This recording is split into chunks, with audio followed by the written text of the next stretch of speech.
AK 라디오 월드아이 시작하겠습니다. 오늘도 이현우 기자님과 함께합니다. 안녕하세요. 네, 안녕하세요. 마침내 지난 8일이죠. 시리아 반군이 시리아의 수도 다마스쿠스를 장악하면서 2011년부터 무려 13년간 지속된 시리아 내전이 끝이 났습니다.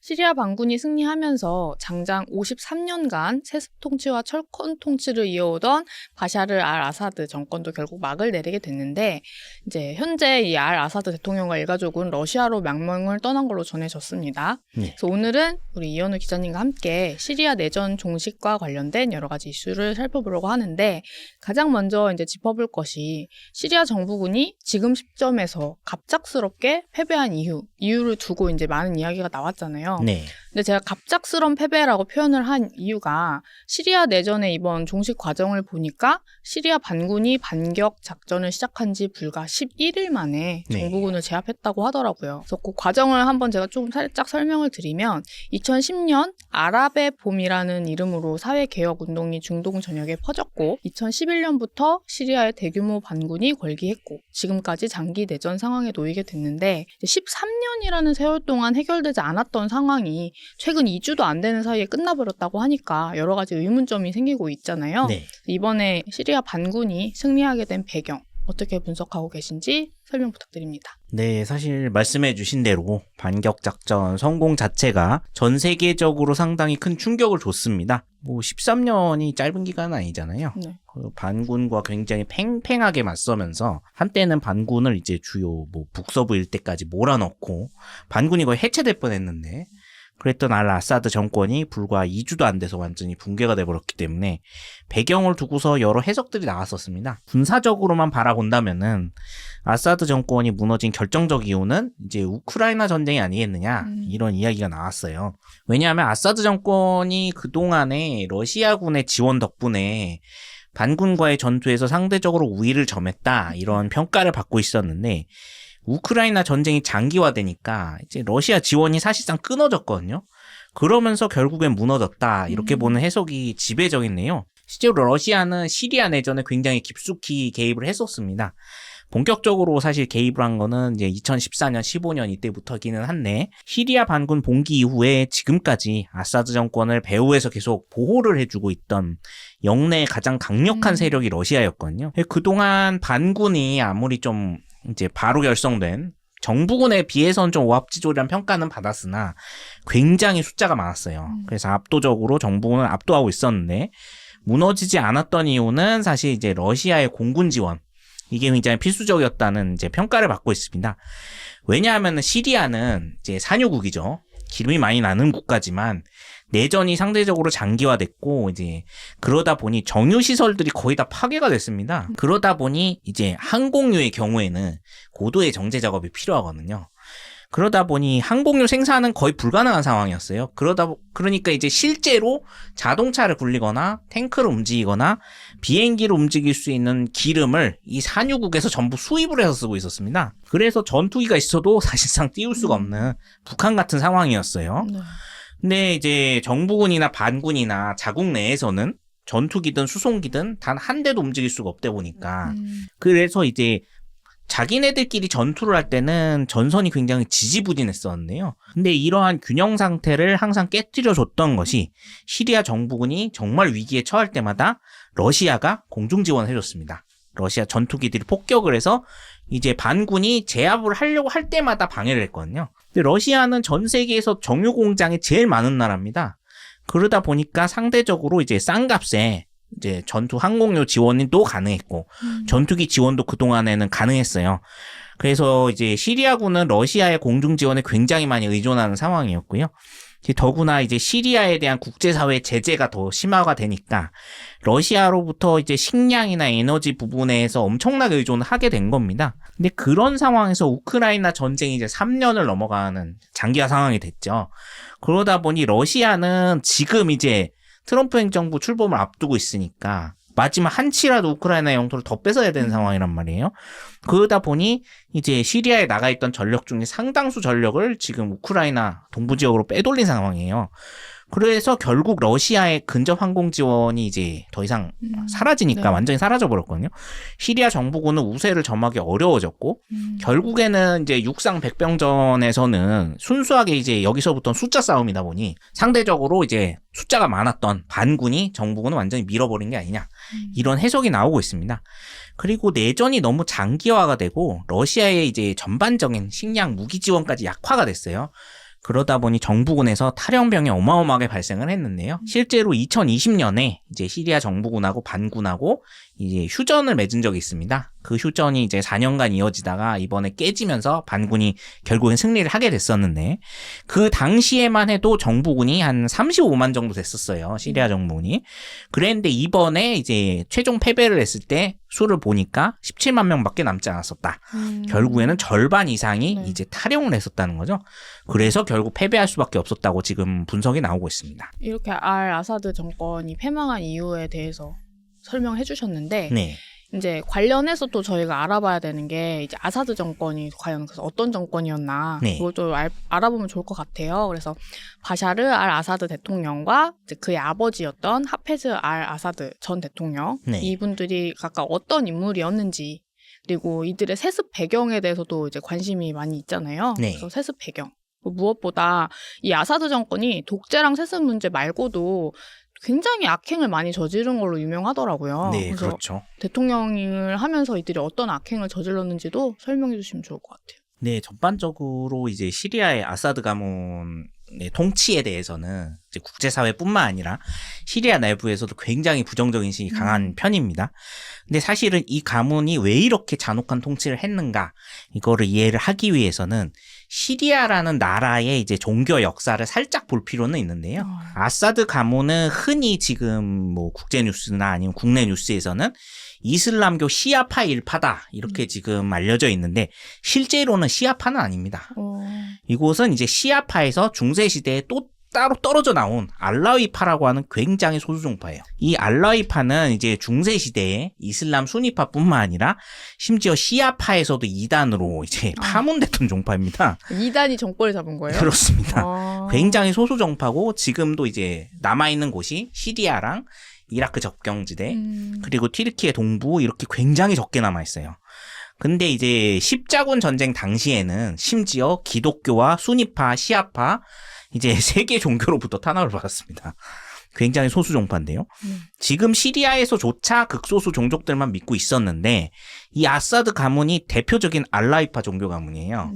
그러다 보니까 원래 이제 시리아도 대다수 주민들이 지금 믿고 있는 건 이슬람 수니파거든요. 그러니까 알라이파 사람들은 이 내부에서도 굉장히 오랫동안 시리아 내부에서도 탄압을 받았어요. 그렇겠네요. 소수 종파로서. 네.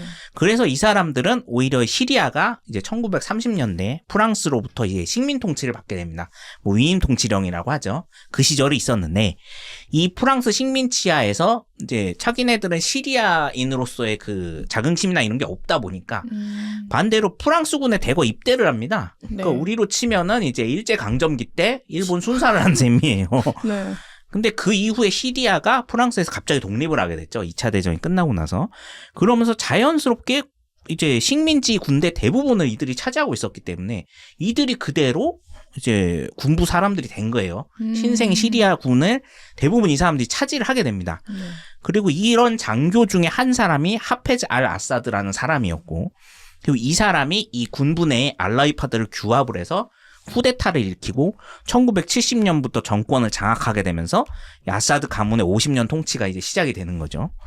당연히 기존의 대다수 종파인 수니파 세력들은 여기에 반발을 했어요. 그렇겠네요. 네. 왜냐하면 쟤네들은 소수 종파인데다가 더 이제 큰 문제는 프랑스 앞잡이잖아요. 그러니까요. 그래서 엄청나게 크게 반발했고 통치 기간 내내 이제 테러와 쿠데타가 끊이질 않고 일어났습니다. 근데 이거를 전부 아사드 정권이 그리고 알라이파를 믿고 있는 종족들이 규합을 해서 이들이 군대 대부분 차지하고 있었기 때문에 무력으로 찍어 눌러왔던 거예요. 그리고 이제 엄청난 수의 수니파 무장단체들을 계속 해체시키고 학살을 할 수밖에 없었던 상황이죠. 이쪽도 역사기간 동안에 순위파한테 당한 게 또 있기 때문에 그만큼 굉장히 잔혹하게 보복을 한 셈이에요. 그래서 지금 아사드 정권이 붕괴가 됐음에도 여전히 알라이파를 따르는 종족들이 남아있어요. 여기하고는 전쟁이 아직 끝나지 않은 상황입니다. 계속해서 자체 무장을 하고 반군들하고 계속해서 싸우고 있는데요. 왜냐하면 이 사람들은 패배하면은 살 길이 아예 없습니다. 네. 다 학살당하겠죠. 똑같이. 그러니까 패배 자체가 처참한 죽음이기 때문에 정말로 죽을 때까지 저항을 할 수밖에 없는 상황이에요. 결국에는 이 역사를 고려를 하지 않으면은 아사드 정권이 왜 그렇게 잔혹하게 통치를 했는지 자국민에 대해서 이걸 이해할 수가 없는 거죠. 사실 현재 대통령인 바샤르 알 아사드 대통령의 경우에는 아버지한테 정권을 물려받은 이후에 이 사람은 약간 이제 외국에서 유학도 했던 사람이고 오히려 좀 열린 사고를 갖고 있었다고 해요. 그래서 이런 무력 통치로 계속해서 무력으로 찍어 누를 수는 없으니 각 종파 간의 화합을 빌미로 해서 시리아에는 또 여러 종파들이 있습니다. 대부분이 순위파인데 이슬람 내에서도 여러 소수 정파들도 남아있고 심지어 이제 기독교도 있고 그리고 그리스 정교회 그쪽 종파들도 있어요. 그래서 여러 다양한 종교 종파가 연합된 정치 체제를 구축을 하려고 했어요. 그렇게 해서 이제 순위파의 힘을 줄어들게 만들려고 했던 거죠. 그래서 이쪽은 완전 세속주의 정권, 오히려 이제 종교의 자유까지 보장을 하는 그런 방향으로 가려고 했었는데 그래서 사실 서방에서도 시리아 내전 발발 전까지는 아사드 정권을 이제 독재 정권이고 뭐 나쁜 정권으로 얘기는 하고 있지만 뭐 나름 합리적인 부분도 있다 이렇게 평가를 할 수밖에 없었습니다. 왜냐하면 이들에 반대되는 세력들이 오히려 굉장히 광적인 순위파 신도들이었기 때문에. 근데 그러다가 결국에는 이제 아랍의 봄이 2011년 이제 시리아에도 닥쳤고 그 이후에 시리아 내전이 대대적으로 발발을 했고 기존의 군사 지원을 해주던 러시아에 결국에는 완전히 밀착할 수밖에 없었던 거죠. 이 알라위 종파 자체가 소수 종파이기 때문에 인구 자체가 한계가 있거든요. 네. 결국에는 아사드 정권의 철권 통치라는 거는 단순히 하나의 가문 아니면 뭐 하나의 이제 독재자의 악행으로만 시작이 됐다. 이렇게 평가하기엔 좀 복잡한 역사가 숨어 있습니다. 본인들의 종파를 계속 존속시키기 위해서 살아남기 위해서도 부분이 있었던 거죠. 그럼에도 뭐 그걸 정당화할 수는 없겠죠. 그렇죠. 정당할 수는 없습니다. 워낙 잔혹한 짓을 많이 했기 때문에. 이번에는 이 알 아사드 정권을 무너뜨린 반군 집단을 또 저희가 살펴보면 좋을 것 같은데 네. 이제 반군 집단 그 내용을 보니까 이슬람 극단주의부터 온건파까지 좀 되게 폭넓더라고요. 네, 맞습니다. 그 중에서도 이번에 시리아 내전 종식을 주도한 이제 주축 세력이 하야트 타흐리르 알샴 줄여서 HTS라고 불리는 조직인데 네. 보니까 이제 시리아를 그 말씀 주신 순위파가 네. 이제 주도한다고 했으니까 순위파 이슬람 근본주의 국가로 만드는 걸 목표로 하는 조직이다 이렇게 또 알려졌더라고요. 네. 그래서 이 HTS가 정확하게 어떤 조직인지 그리고 이제 수장으로 불리는 아부 마함마드 알졸라니는 어떤 인물인지 그리고 이번에 이제 시리아 과도 정부를 이끌 총리로 무함마드 알바시르라는 사람이 됐다고 하더라고요. 네. 그래서 요 두 사람은 또 어떤 인물인지에 대해서 좀 알려주시면 좋을 것 같아요. 네, 지금 뭐 국제적으로 화제가 된 이 HTS라는 조직은 말씀해 주신 대로 굉장히 복잡한 네. 구성을 가지고 있는 조직인데요. 대부분의 시리아 반군 조직들이 이제 시작된 시점은 뭐 똑같습니다. 순위파 극단주의 무장단체. 대부분 여기서 출발을 했어요. 그래서 이 부분은 부인을 할 수가 없는 상황이고요. 원래는 시리아와 이라크 인근에서 이제 2014년경에 이제 엄청나게 큰 전쟁과 논란을 불러일으켜왔던 IS라고 하죠. 네. 이슬람 국가의 시리아 지부에서 출발을 한 조직입니다. 이후에 이제 IS가 이제 굉장히 심각하게 변질이 됩니다.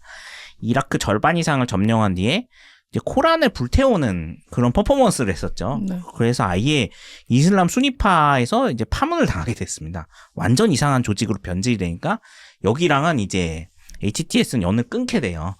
그러고 나서는 이제 알카에다 산하로 들어가게 됐다가 이곳과도 2016년부터 연이 끊어집니다. 그러고서 이제 독자 세력이 됐는데 독자 세력으로 재편이 될 당시에 이제 다른 이슬람 극단주의 파도 들어오고 온건파 세력들도 들어오고 네. 유입이 되면서 아주 복잡한 조직으로 바뀌게 됐어요.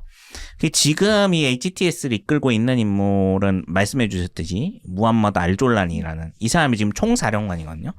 81년생입니다. 좋네요. 예, 젊은 편이죠. 이 사람은 원래 아버지가 이제 이라크에서 경제학자를 했던 사람이고 상당히 부유층이었어요. 네. 네, 2003년에 이제 다마스쿠스 대학에서 미디어학과에 재학 중이었는데 그때 이라크 전쟁이 한창 터지게 되면서 당시 이제 그 중동 지역 대학생들은 다 반미 운동을 했었어요. 거기에 이제 투신을 하게 됐고 그래서 이제 알카에다 지부에 들어가게 됐는데 이후 시리아 내전에서는 알카에다의 이제 당시에 시리아 지부 중에 하나였던 알누스라 전선이라는 조직을 자기가 직접 만들고 수장이 됐었습니다. 네. 그러고 나서 이제 시리아 내전 기간을 계속 거치면서 정부군이랑 전투도 하고 다른 조직들과의 또 마찰도 있었고 그러다가 HTS가 이제 사실 그때 붕괴 상태였거든요. 상당히 많이 조직원들이 사망하고 붕괴 상태였는데 이때 여러 다른 조직들이 다 한꺼번에 합병이 돼가지고 다시 재조직을 하게 됩니다. 그때 HTS의 수장이 됐다고 하죠. 그리고 이제 알바시르 총리의 경우에는 이 시리아 반군 조직에서 이제 계속 행정부문을 담당을 했던 사람으로 알려져 있어요.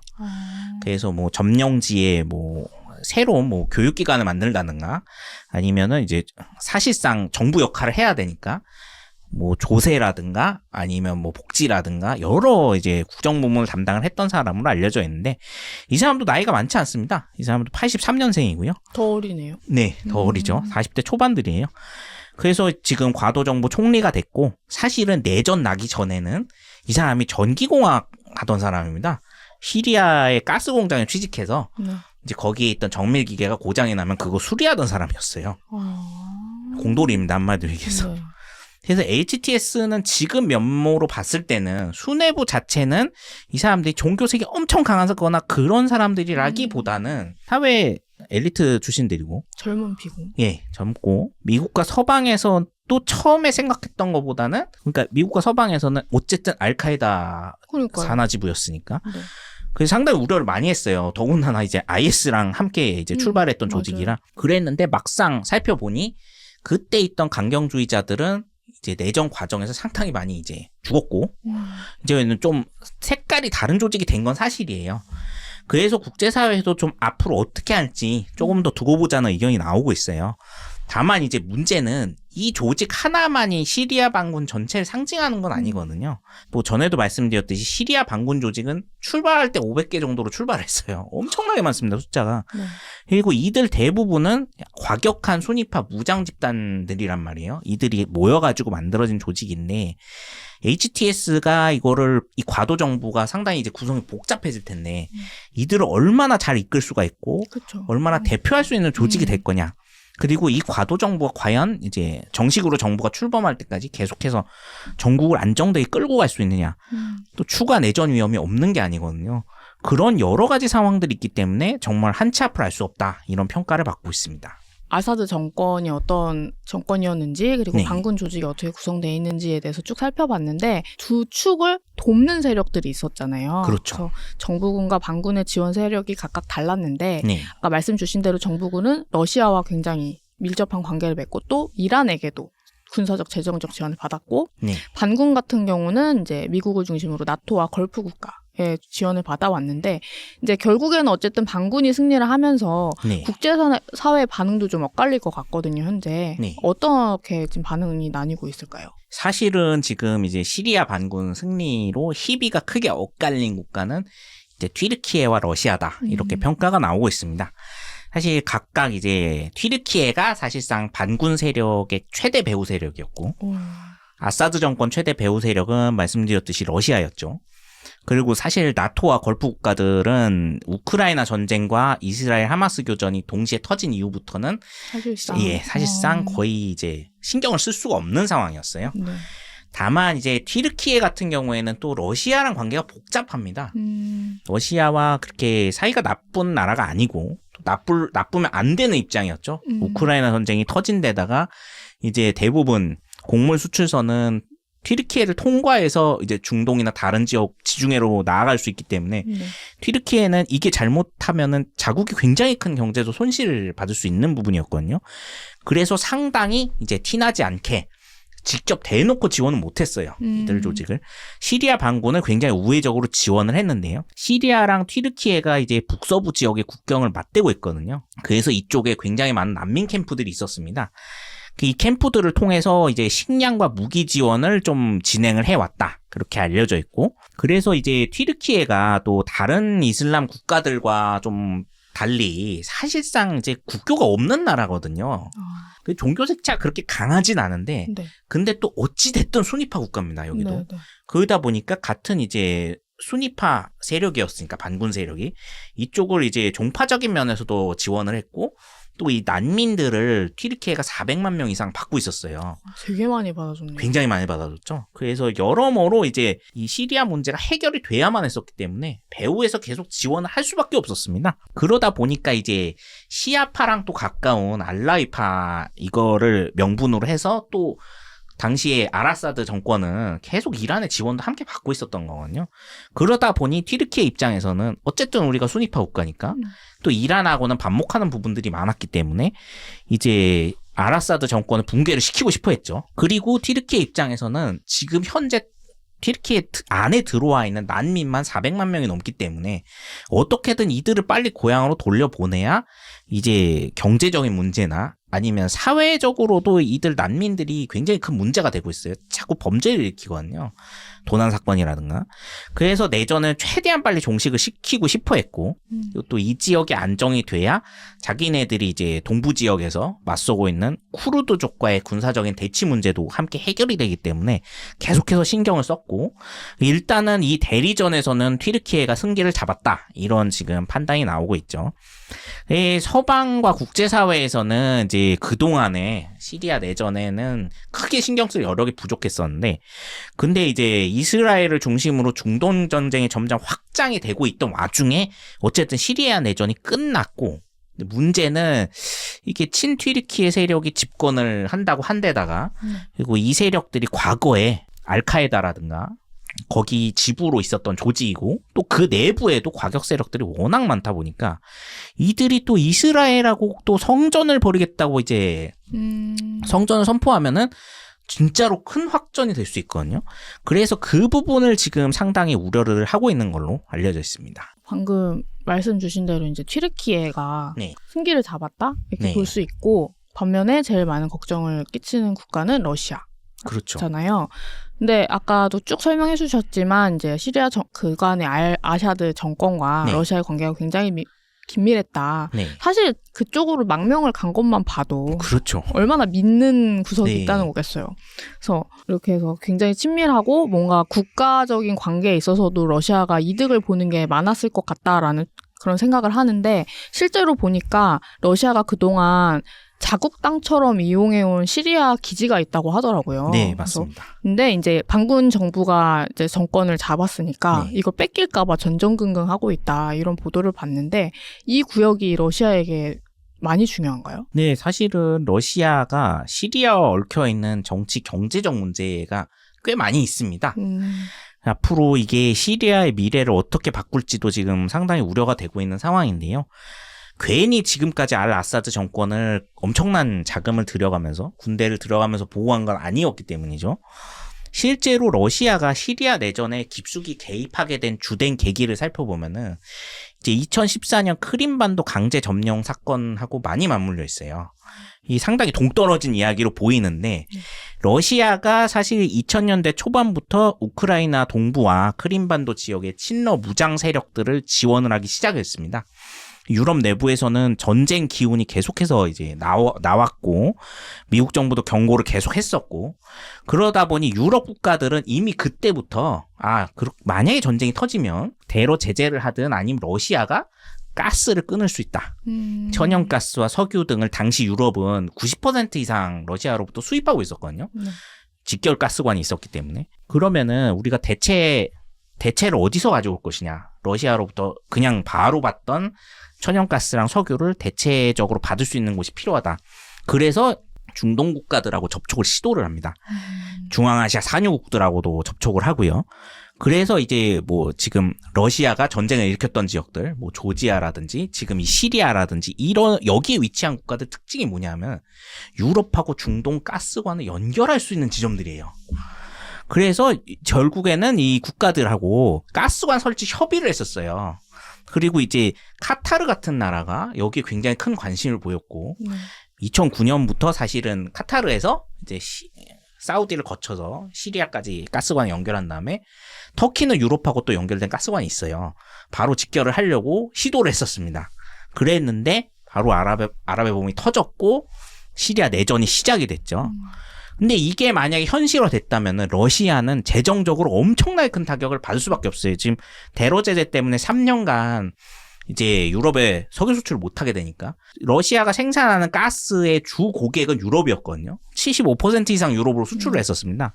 물론 지금은 이제 중국하고 인도가 많이 사줬기 때문에 그거를 커버를 할 수 있었으나 이제 전쟁이 끝나게 되면은 결국에는 유럽으로 보내는 게 러시아 입장에서도 수익이 훨씬 커요. 왜냐하면 이제 수출 단가가 워낙 싸니까요. 근데 이제 앞으로 그렇게 수출을 해야 되는데 유럽은 당연히 우크라이나 전쟁을 겪었다 보니까 언제든지 러시아가 무슨 짓을 할지 모른다. 그렇죠. 그럼 앞으로 이 가스관 설치를 더 빨리 하려고 할 거란 말이죠. 중동 국가들이랑 협의를 해서. 근데 이제 그러다 보니까 지금까지 러시아는 중앙아시아나 중동 지역에 친서방 정권이 들어설 때마다 내전에 개입을 했습니다. 특히 이제 시리아는 굉장히 중요한 국가일 수밖에 없는 게 여기 아까 말씀드렸듯이 튀르키예랑 국경을 맞댄 국가고 튀르키예는 바로 직결가스관이 연결돼 있는 국가이기 때문에 여기랑 중동이 만약 연결이 되면은 러시아는 정말로 이제 파산할 수도 있어요. 그래서 알 아사드 정권이 지키는데 상당히 혈안이 됐었던 거고, 왜냐하면 아사드 정권은 이 계획에 반대를 했었습니다.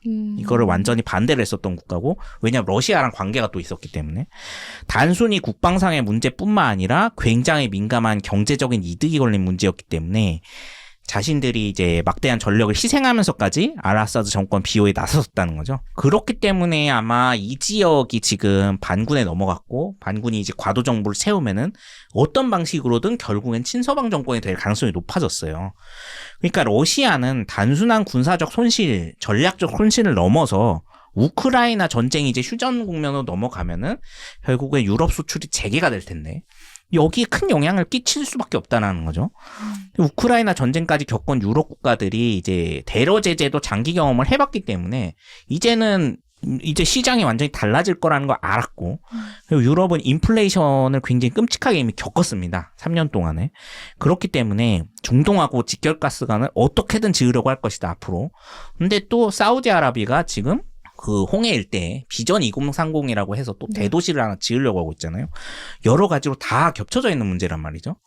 그렇기 때문에 이 경제적 이권 문제를 놓고서 러시아는 지금은 발을 뺄 수밖에 없는 상황이 됐지만 시리아든 중동 어디든 어떻게 해서든 계속 개입을 하려고 할 거예요.